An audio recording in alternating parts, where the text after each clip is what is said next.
بچه ها سلام، اینم آرتین. نگاه کنید اونگاه میخوایم بریم پیش اون.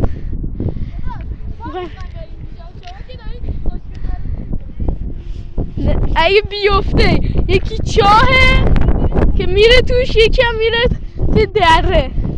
پس میریم اونم امیره. آقا داریم میریم. عمو سلام.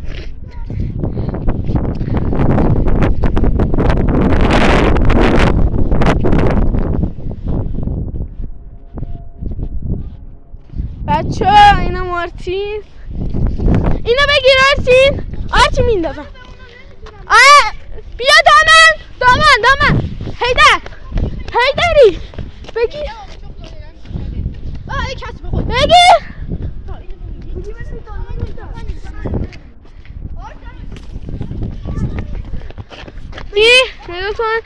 نه بگیرش. بگیرش. بیا بگیرش.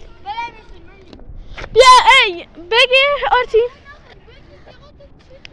آرتین بگی میندازم. آرتین بیا. آقا نکن دیگه، تو چقدر چیزی بگیر دیگه.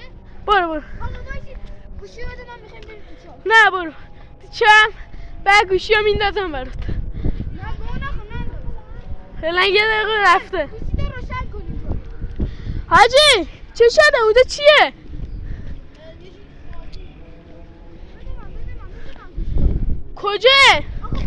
کجا اونجا؟ یه چای خوشگله. مناسب کردم.